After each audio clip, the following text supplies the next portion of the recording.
Good morning, everyone. Welcome to the Albright stage. My name's Latika Burke. I'm a writer-at-large for The Nightly Australia based in London. Nice to see so many familiar faces. It's a lot more cosy and comfortable on this stage, I think. The Albright stage, we will be looking at a series of specific topics that we'll be drilling down on, and they are propaganda alliances, critical raw materials, Ukraine's reconstruction, and the future of transatlantic relations, so no biggie. A couple of housekeeping things. There will be translations on this stage today, so if you need them, you will find translation kits under your seat, and I can see them there already. They're all stationed and poised, but it's all right, you don't need it for the first session. Let's begin with our first panel. It's Safeguarding the Final Frontier, Space Tech and Security. And the wonderful Roger Hilton is your moderator this morning. If you could please welcome him and the guests to the stage. Thank you. Hey, Rodrigo.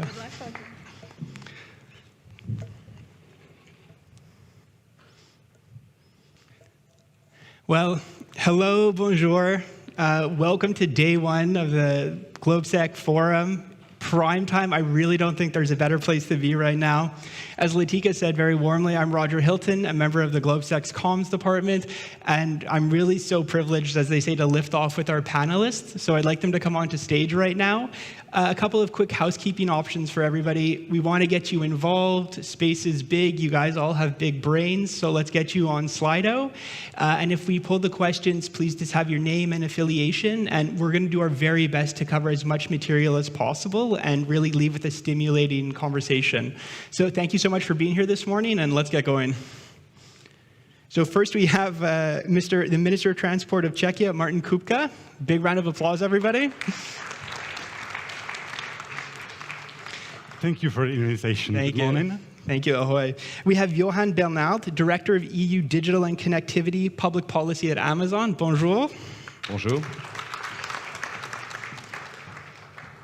We have Mr. Rodrigo da Costa, Executive Director, European Union Agency for the Space Program.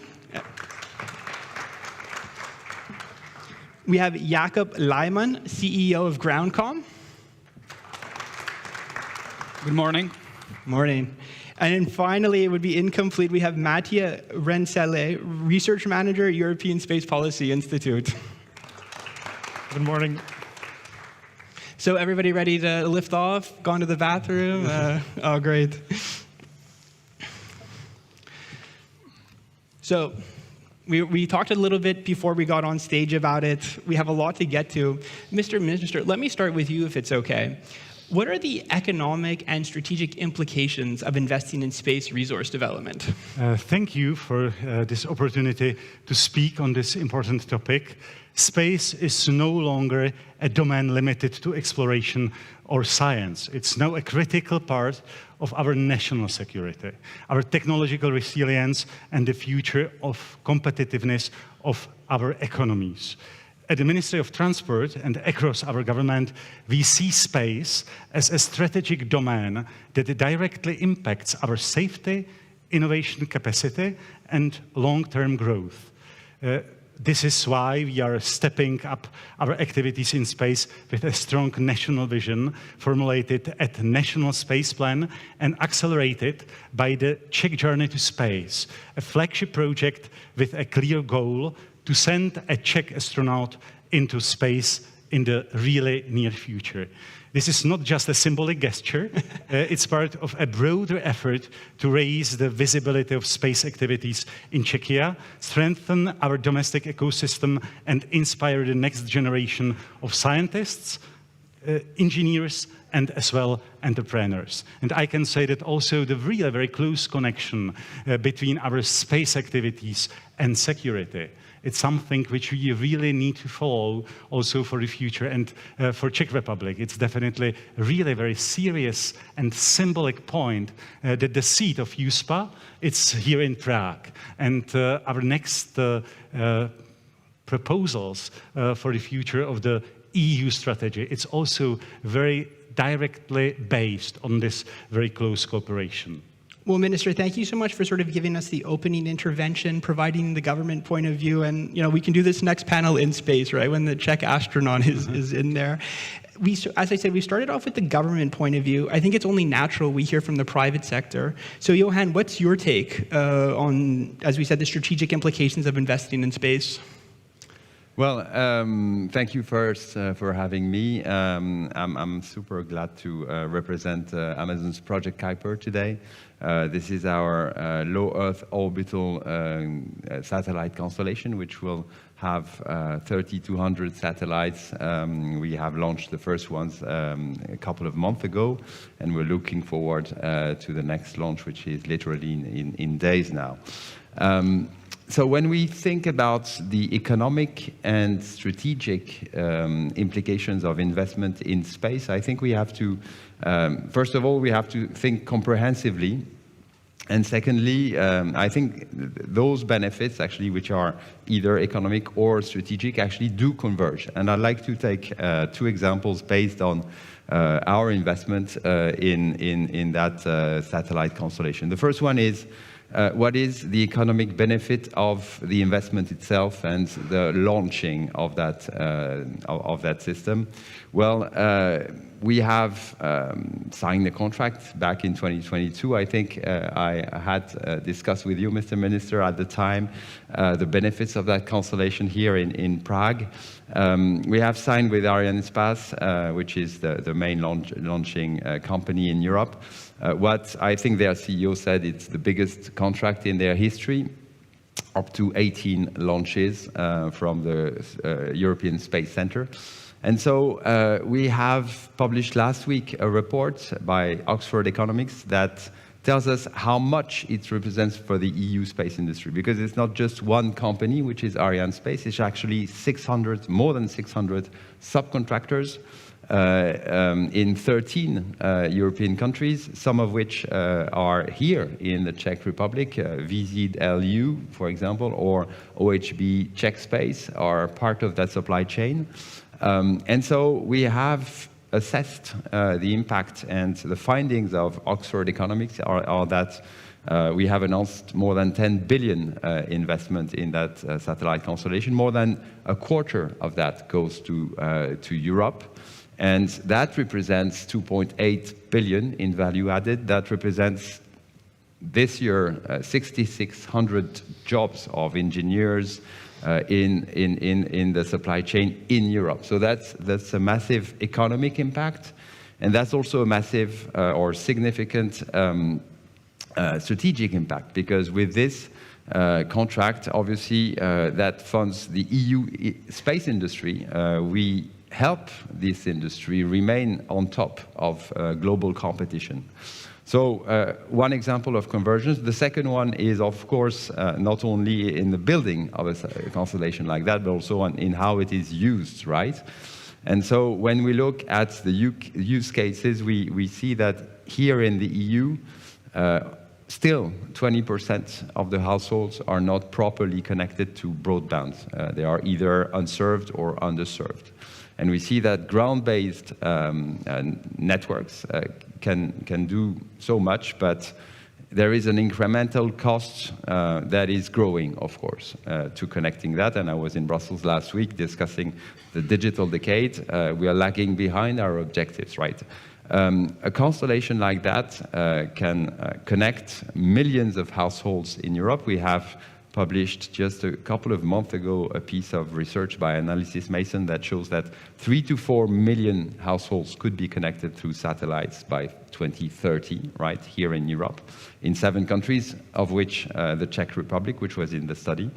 And that can also save a lot in terms of public subsidies, because if you think in terms of including in broadband national plans satellite, then you can save on subsidization on fiber and reassign those subsidies to better uses. So again, convergence between the economic impact, which is positive, but also the strategic impact, because when I come from myself, I was the CEO of a submarine optical company, and in submarine optical, resilience is a factor of redundancy, right? A fisherman can come and cut your cable and you're off network.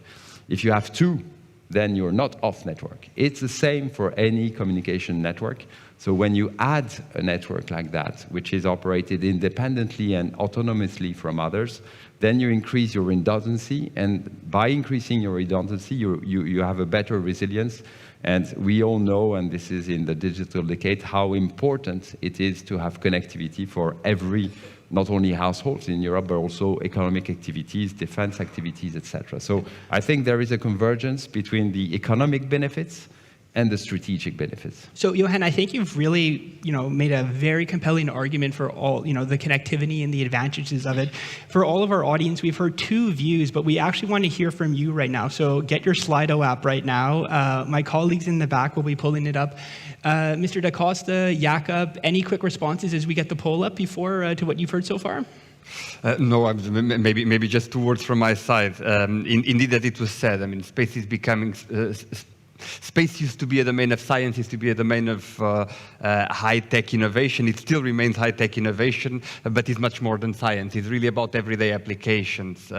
We see it at EU space, and in EUSPA we are working very, very closely and very much dedicated to the European Union space program. We see it, for example, when you look at Galileo, today more than 4 billion receivers worldwide that are using Galileo every day. You look at Copernicus, providing most comprehensive Earth observation data from across the world. Now, the new ways that the Union is following, in particular when it comes to secure communication, which is key and crucial for our governments. You have GovSatcom, on which we are working right now. You have IRIS² just starting. So all these shows the importance of space for the Union, and certainly it will be a path to continue. If we look at the key strategic priorities of the Union, space is helping on many of those. We look at the green transition, we look at the digital transition, we look, of course, and mentioned by Minister Kupka, we look at resilience, including the security dimension, and very importantly, and more important than ever, the strategic autonomy. So there you see how space is contributing to all of those. All right, for all of our audience, you can take a look at the numbers, and we'll try to come back to it a little bit later. Matija, I want to go to you coming from the think tank. You have a little bit of autonomy, a little bit of a leash to sort of say what you think. Governance and structures, what's your take on it? Yeah, thank you very much, Roger. And maybe to first bounce off Mr. Kupka and also Mr. Da Costa, it's clear that space is, for a while, no longer only a domain of science exploration. It's, applications are what drives the space economy. But in 2025, we really have to take a step back and think, well, it's no longer business as usual, right? And therefore, I think when we discuss governance, we should really reflect upon ourselves, because what is important in 2025 is speed, and it's the fact that we actually do things. And taking months or years to discuss the perfect governance, well, that would just slow us down. We have actors in Europe. We have industry that's able to provide. We have the institutional setup. We have the European Space Agency. We have USPA here in Prague. We have national agencies. And, might there be a little bit of duplication somewhere? Yes, but we should go for it, and we should do stuff, and we'll figure out and iron out the details as we go along. And maybe to give you then some additional reflection on that front, when it comes to governance, okay, I will discuss governance. So I think two things are crucial. One thing is that space sits closer to the highest political level, so to have space more closely tied to ministerial functions. We see that now in Germany with a ministry that has space in the title of the ministry. We have a minister here who I know is very sort of involved in the Czech space sector, which is great to see, and also closer to the level of prime ministers. I think this is an evolution that we do see, that space is becoming a policy topic. And I think the other thing is to also raise awareness across different ministries within countries. Ministries of agriculture, ministries of transport, ministries of defense. 4 or 5 years ago, a lot of those ministries said, well, what do I care? Today, they don't say that anymore. Today, they care, and today we have to also find ways to use those resources to invest in our space sector. And maybe to really make the final point, I think it's also crucial to not fall into the trap of then thinking, well, we should build infrastructures, but these infrastructures should remain sort of fully government-owned and only benefit governments. No, at the end of the day, it's about the value that we add to the economy and the value we add on one end to European industry that builds our infrastructures, that operates our infrastructures, but also to the economy at large. We might talk about the size of the space economy, their projections of 1 trillion in 2040. Who cares? What really values is the impact that space has across the economy, in construction, in aviation, in maritime. That's what we have to really take into account when we talk about governance. I mean, Matija, it's so refreshing to hear that sort of it doesn't have to be this perfect model, maybe not with the chainsaw, break it, and afterwards. And also for the audience, just a great point that it's such a diverse set of stakeholders, right? I mean, you mentioned farmers. Mr. Da Costa, we've talked about this before, how it just, satellite images. We saved the best for last, Jakub. We've really heard a little bit of everything. Governance, what's your take on this right now? I think when we are building such a critical infrastructure for communication or like imaging, and we are talking about how to govern also the proximity operations in space. Where I'm really lacking in this discussion is how we can enforce this, because when we just have a lot of rules, however great they are, only the level of enforcement can actually show us how it will really be. So when we see actually what we would like to make, and so one thing is how to make the policy works, but that's the theory. And I think what's a critical problem here is actually the speed of implementation. I think as it was said, we can see the significant difference in implementation of the new technologies and innovation between the private sector and then the implementation for, let's say, like governmental needs. And I think this gap between these two worlds is most important to fix, to actually really make it enforceable what we define. All right, so closing the gap and speeding it up, right? Making it more. Before moving on, our audience, thank you for everybody who's voting. Slido, get your questions in a little bit later. We see the results, Global Coalition with the winner right now. Before moving on, do we have any takes from the panelists on the results from the audience? I'd like to say that I see as the more important thing to invest to the new technologies and definitely to the new opportunities in the area of the space industry. And I can say that the regulation could be the second or the third priorities. And I would like to say also for all our partners in the European Union that it's better to think about the space initiatives and space activities as an opportunity and as well as a necessity for the competitiveness of the whole European Union. And I'm absolutely sure that it's definitely true. We really need to see all space activities as a horizontal issue for all specific areas: agriculture, transport, defense, definitely, and also because of our experience from the conflict, the Russian conflict in the Ukraine. It's necessary to see that the next unfortunately, possible conflicts will be more closer to the space technologies, and also something like the monitoring of the Earth surface. And I can say that for Czech Republic, it's also the reason that the Czech journey to space, it's national project. It's more than the project of my ministry.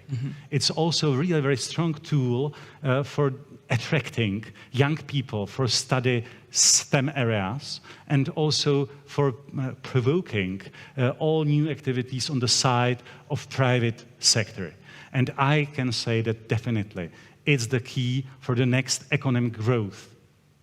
Yeah, I mean, it's great that you're sort of advocating for this foresight looking down the line, right? I mean, not right now, 10, 15 years. And of course, ladies and gentlemen, the major theme at this year's GLOBSEC Forum is competitiveness and Europe coming up. Johan, I want to come back to you. We've heard a lot of different things. Let me know if anything strikes you on the poll per se. But look, regulation, how can governments and the private sector players collaborate to drive innovation and security, right? We talked about competitiveness, closing the gap, and a whole of government approach, right? I think the panel agrees on. So, what's your take from the private sector on that? Well, the take, I think, Minister Kupka, you said it better than me. We have to make sure that we preserve the ability to innovate also here in Europe.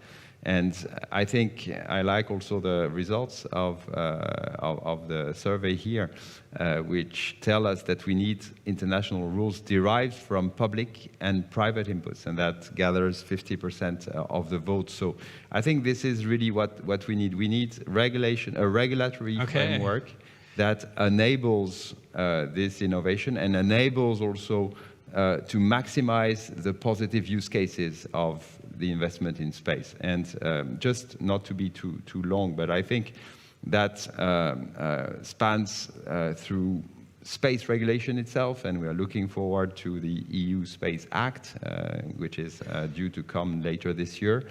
I think that space regulations, these space regulations, have to take into account and embark the best practices. There are a lot of best practices. We are, for example, at Amazon, we have joined the Zero Debris Charter of the EU space, of the European Space Agency.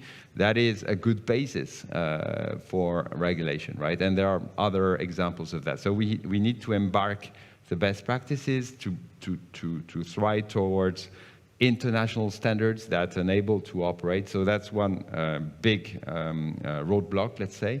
The other one, of course, is to have regulation that also maximizes the positive use cases on the ground, right? And here I want to refer to the digital decade and to upcoming regulations like the Digital Networks Act, which is due to come later this year as well. We need to make sure that the positive use cases of investment in space are factored into those regulations so that broadband plans, for example, national broadband plans can embark space-based networks, so that, and so on and so forth, right? And that's how we will make sure that Europe is a powerhouse of innovation in space, and also a powerhouse of maximizing the impact of those investments. Let me just take the words, a powerhouse of innovation, and, our audience, we have 26% of the people out here who aren't totally convinced, right, that it's a joint effort. Matija, you might have struck a chord saying innovation faster. Jakub, you're coming from the private sector. Mr. Da Costa, 26% private companies innovate faster and drive real progress.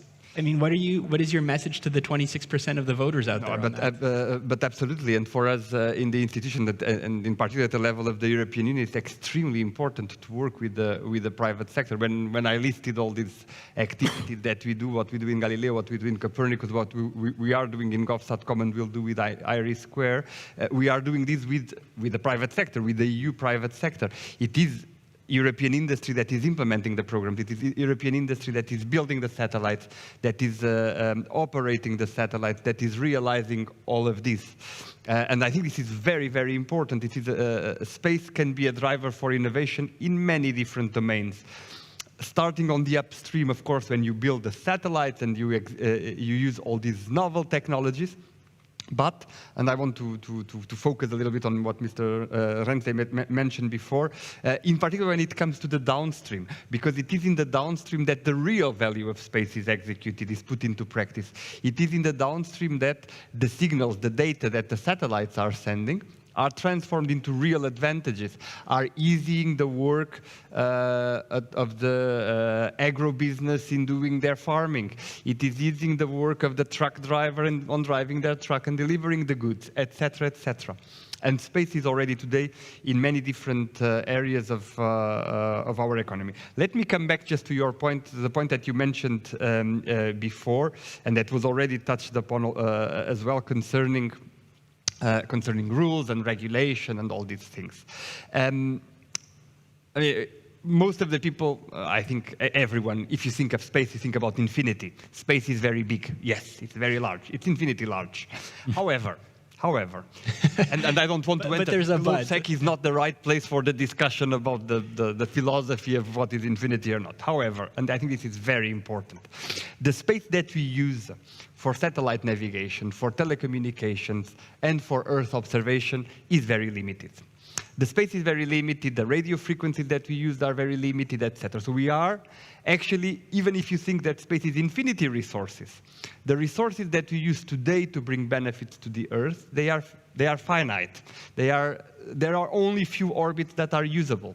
And therefore it is important to protect that. And that is a common good. It's not only a European good, it's a common good of the world.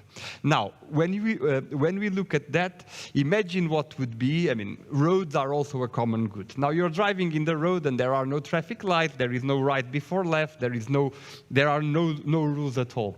And it certainly becomes very quickly, and it was 200 years ago, the Wild West. And therefore some basic rules had to be created.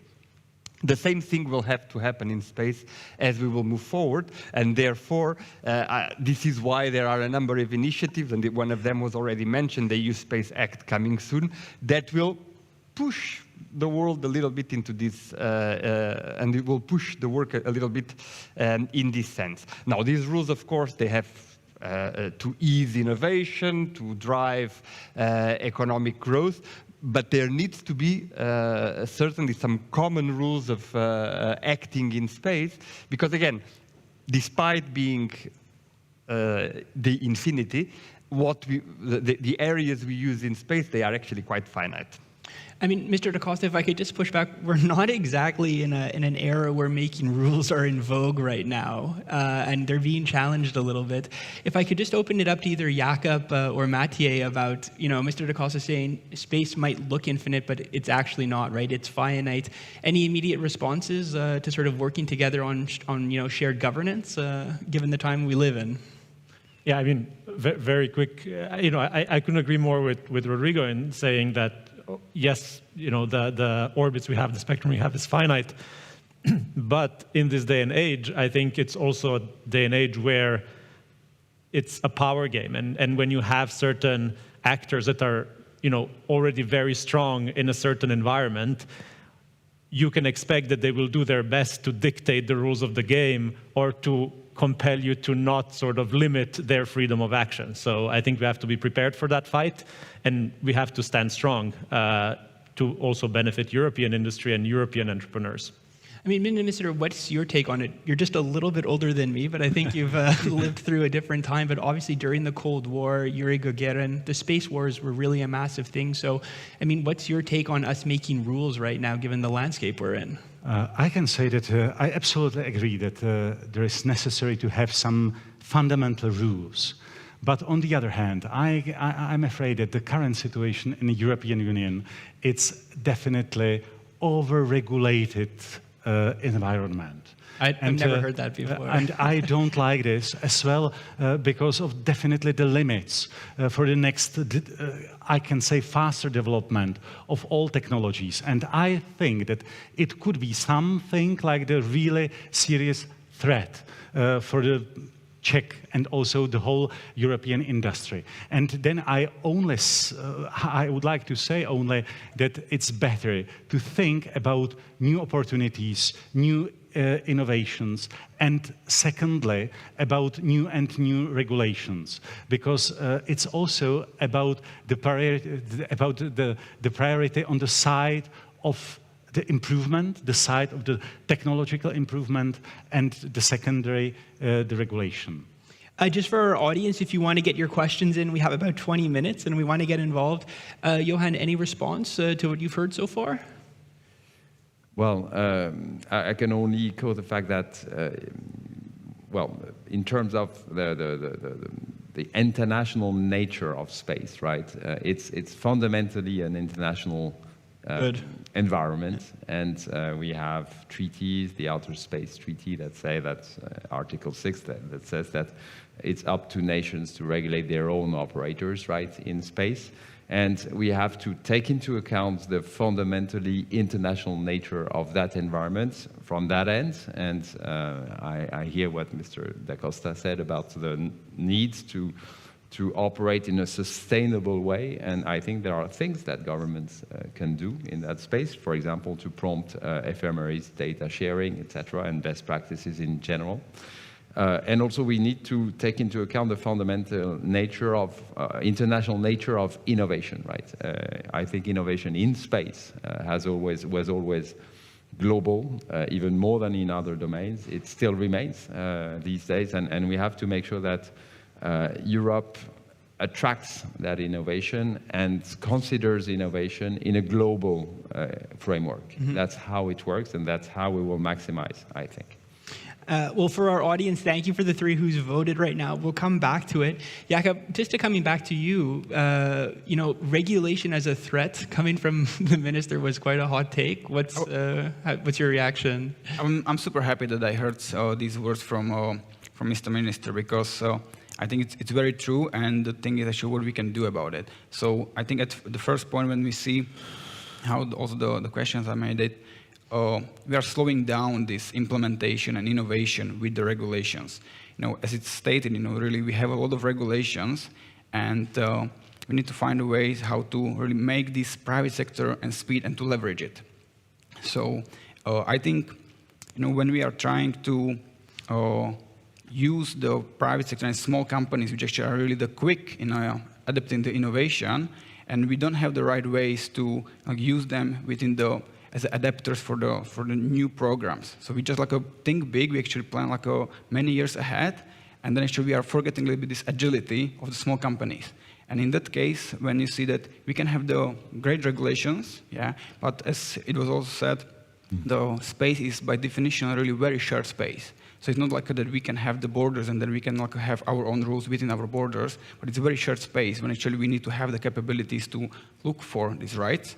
And if we are over-regulated, or we have great regulations, but we have no capabilities to at least monitor or really do something about following the regulations, then the speed, I think, is much more important. And that's why I'm very happy that Mr. Minister said that we need at first to focus to actually have the capabilities, and then also to apply the regulations when we can demonstrate that we can really enforce them. Yeah, it's a tough rope to walk on, right? Both sort of regulation and driving, for the future, setting norms. I love this question about, are there any low-hanging fruits orbiting Earth in the space domain? We can start with some, small confidence-building measures. Obvious places to start to improve Europe's position in the next space race. So, Mr. Minister, what fruit are we picking up here to get going in the right direction? I see as a really very big potential to have also in the space the new mega constellation of communication satellites, the project IRIS², which can bring to all European states the new possibilities and capabilities, not only in area of connection, but also in the next concrete field for private activities in this area and the technological development. And I can say that it could be something like the low-hanging fruits in this area, not in area of regulation, but in area of the concrete steps and concrete projects. A tangible one that we can actually measure and implement. One short note, I can say that all space activities are definitely in global level, only on global level. And then it's necessary to see not the concrete regulations for the European Union. Then when we would like to think about some regulation, then it's necessary to think globally. And also I can say based on some international global rules. And then it could have some concrete positive impacts also on the concrete partners who wouldn't like to respect some fundamental rules. And we know also from the space debris that it could be the problem. Okay. For our audience, if you want to ask a question, you can just have your hand up and we'll start to circulate the mic. We'll take one right now. Matija, oh yeah, go for it, Johan. Yeah, I'd like to react to two questions, actually. The one on low-hanging fruits. I think Europe should be self-confident. We have here a very strong launching industry. I have commented on it. We are partnering with Arianespace, and through Arianespace with more than 600 different businesses here in Europe. So I think the low-hanging fruit is making, and by the way, with such partnership, we also foster, for example, the heavy version of Ariane, because this is what is needed for that kind of launches that have multiple satellites, right? So I think the low-hanging fruit is in developing that industry in a way that it doesn't think of itself in isolation at EU level, but more globally, as a global operator able to compete globally, and through investments, through commercial partnerships, such as the one we have with them, to get that industry to the next level so that it remains competitive at global level in the next generation of launching systems. So that's, I think, already happening. I think we have to make sure that we continue to foster that. And the second comment, maybe very quickly on the first one, which is over regulation. Just one data point. We know that AI adoption is absolutely crucial, and we've conducted in the past few months a survey to see what are the blockers to AI adoption, which is so important to the goals that we have as part of the digital decade. And 44% of businesses across Europe cite regulation as a blocker to adoption, right? So that's I'm not talking about tech businesses, I'm talking about the general businesses, right? And so this is super important that we factor this in to make sure that we are not slowed down by red tape, and instead we enable businesses to adopt AI and more broadly to digitalize themselves. I mean, especially when you see sort of other countries just cutting it so drastically, right? We're going to open up the floor shortly, but I can see Matija or Mr. Da Costa, low-hanging fruit. You guys look like you want to jump in on it. I will be brief. First, I like very much how the question is worded, because it meant improve Europe's position and improve. I take it that we are already in a good position, and we are in a good position in Europe. I think there are a set of areas where in Europe we are really leading. We are really ahead. Again, looking at Galileo, the most precise satellite navigation system in the world, Copernicus, the most comprehensive one.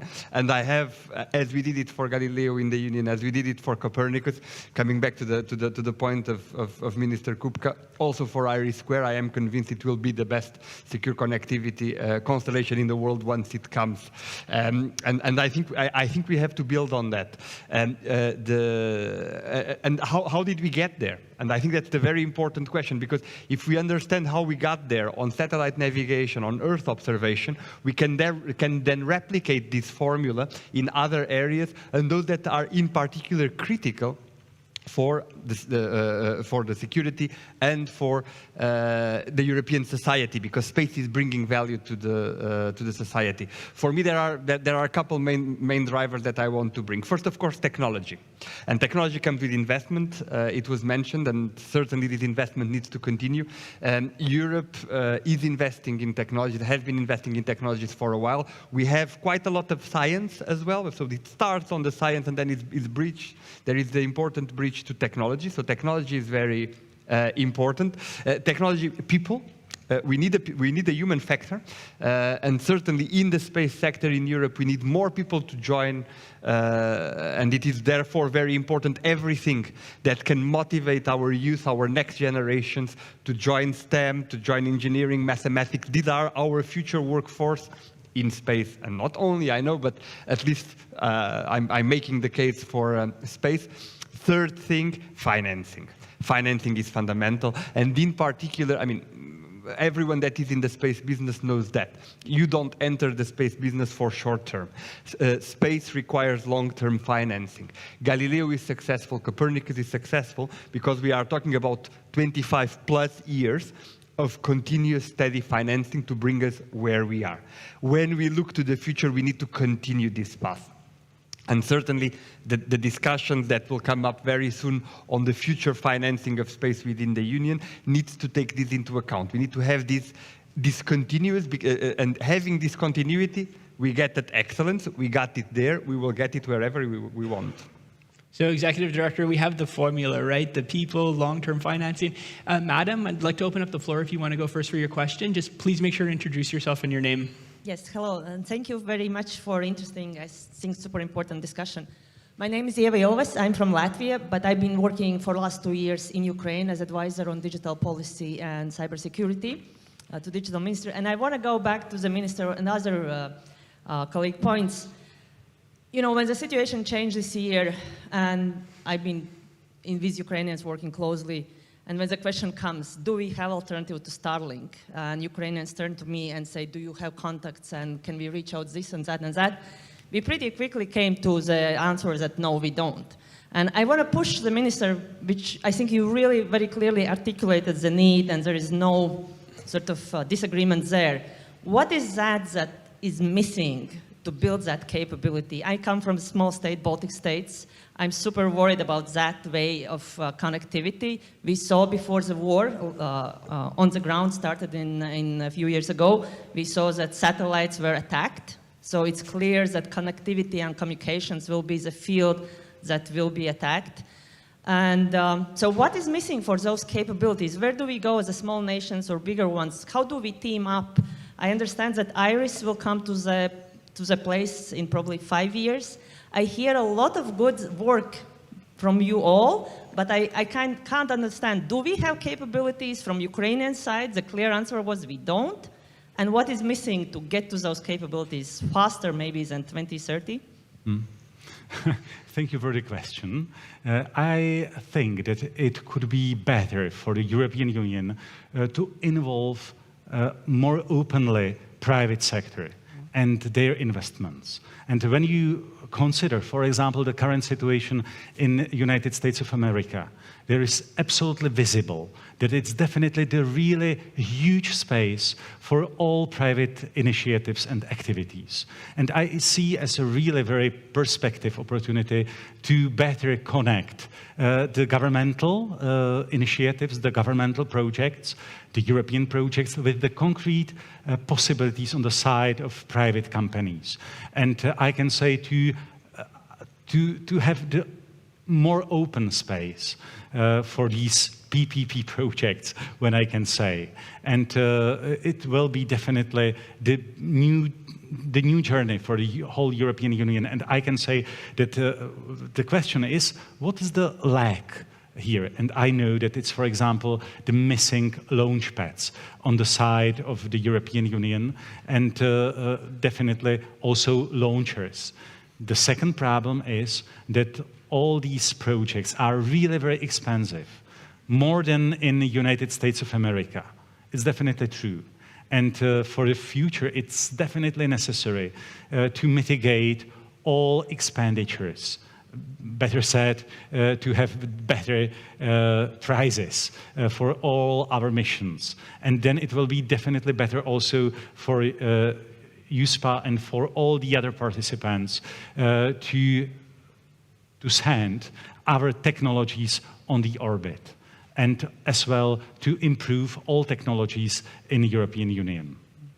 Matija, what's missing? I mean, do we even want a European Starlink? I mean, it's a valid question. Well, obviously, I mean, so two things, right? I think we need secure connectivity. There is Iris Squared. This is coming. It will be too late because today is too late, obviously. But we should really not fall into the trap of thinking, oh, let's have this governmental system and then let it be there.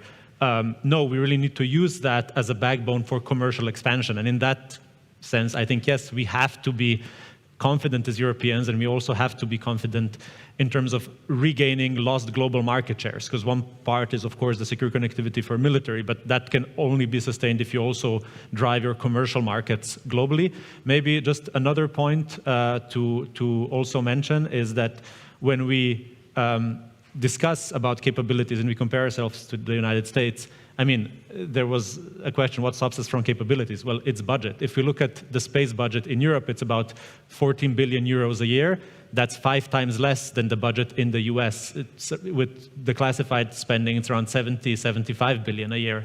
And if we look at the ratio between the security and defense budget, United States versus Europe, the difference is not 1 to 5, it's 1 to 15. So I think the answer is pretty obvious, and I think the upcoming defense expenditures also really need to integrate space into that spending, because that's the only way to future-proof our defense architecture. Jakub, I mean, you were literally on the ground, right? Yeah. And just, again, for our audience, I think the question that was asked really blends in nicely to the question about what stops us from capabilities, what is the main obstacle. So, Jakub, you know, you're in the thick of things. What's your take? Yeah, like as we build this like a critical infrastructure for operating like all these satellites up there, I think as Mr. Costa said, like we really have the talent. I'm really sure that we have, I would say, really huge capabilities. And actually, we are just like a little bit failing to really like make the final step to actually be the leader in all the areas. So as it was mentioned, also the budget. When I think what we can really significantly improve, what can be considered as like a low-hanging fruit, is maybe the efficiency of how this budget is used, and our idea is, or the perspective is to switch more to early contracts, because speed actually is not coming without risk. And I think in Europe we are like very afraid of risk. And comparing like to how the innovation is applied like to real world in the US, it's with the early contract. So you don't provide grants, which actually provide you some like a safety that okay, so you can demonstrate the technology, but actually then you miss the final implementation. But if you provide the early contract, like and we are talking about the very same budget, you are really pushed to actually deliver. And then we need also to accept that not everyone can like deliver on the very first time it tries. So I think this combination of aspects actually can make really use what we already have. We also see that we have a wish, as Mr. Minister said, and we also have the budget. So we have like all the pieces together just to actually make it really to deliver. And I think this is really different also when you, in general, like work for or in government and comparing like, to private businesses. In private businesses, you are more pushed to deliver the result. Yeah, I mean, Jakub, you're really, as I said, right there. So, I mean, it's firsthand experience, and it's very valuable for everyone. Unfortunately, dear panelists, we have to re-enter the orbit, right? Like, our time is over. We're done pretty good. All of our panelists will be out. They'll be having coffee. They'll be networking.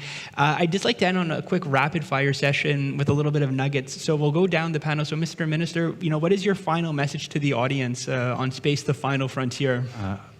I'm absolutely sure that the current challenge of the whole European Union, and not only about the European Union, but also all partners in NATO, it's how to strengthen all our resilience.